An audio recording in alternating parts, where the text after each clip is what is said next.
Hello there, thank you for joining me for That's the Way It Is. I'm your host, BC. Today we're going to talk about Georgia. You know, found an interesting story that's going on down in Georgia. It's been going on for a little while, and, you know, it looks like it's finally been solved. $50,000 in debt solved. Anyway, in Georgia, there's this lady called Melissa Copper, and there's a gentleman, Christopher Kelly, and it would appear that back in 2004 they had a child together. Now, they've been together for 10 years. And anyway, when they had the child, he gave her a ring.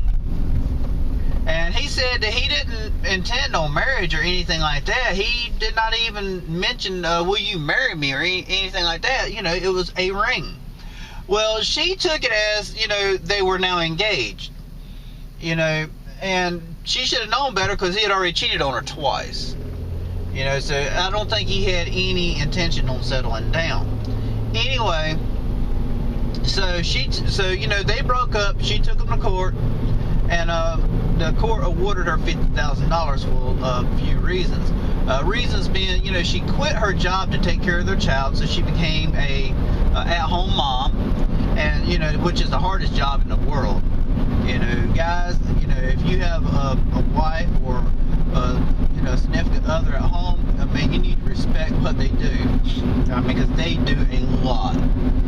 Anyway, so they said, the court said that when he gave her the ring, he basically misled her, and, you know, he broke his promise as far as marrying her, because, you know, it is not necessarily something that is spoken, it is an intent.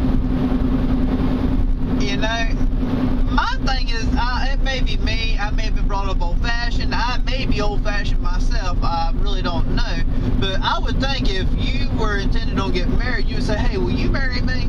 I mean, we've already been together 10 years, we have a child together. I mean, you know, yeah, I messed up, but, you know, I'm correcting myself, and, you know, it won't happen again. I mean, something. But, you know, so fellas, if you're intended on giving somebody a ring for a birthday, Christmas, New Year's, anything like that, make sure you know what the intent is. You know, tell them it's just a gift, or, you know, will you marry me? I mean, you got to make it clear nowadays. I mean, evidently, I always thought that if you was intended on getting married, you would say, hey, you know, let's get married, or do you want to get married, or would you like to have a future with me, or would you like to have kids with me? I mean, something. But evidently, according to Georgia, it ain't got to be like that.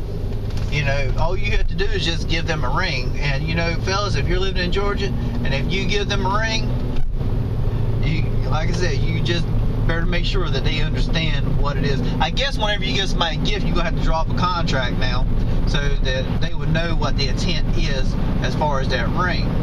Now, did the lady earn the $50,000? I'd say she did, because, you know, she was an at-home mom. You know, she gave up her career for her child, you know, so her child would have a better life. You know, I mean, when you figure up the dinners and the cleaning and, you know, just the average care of their child, I mean, yeah, she probably earned more than that, but to get it by saying that, you know, he was intended on marrying me, and he broke a promise of marrying me. Now, I think that's something different. So, you know, guys, I guess, and ladies, you really need to think about the gifts that you give people. You know, it's pretty sad when it gets that bad, when you really got to think about something you're giving somebody, you know, for a gift. You know, now whether the guy intended on marrying her or not, I don't know. You know, he might have got caught up in an emotion because, you know, they had a child together, and, you know, bought her the ring with the intent to marry her. I mean, I really don't know. You know, none of us really know, because none of us was there, all but them two. Them two was there. And, you know, maybe, I mean, I don't know, maybe some family members might have been there. So, basically, the bottom line and the story to this, make sure when you give somebody a gift that they know it's a gift, and that's what it's intended for.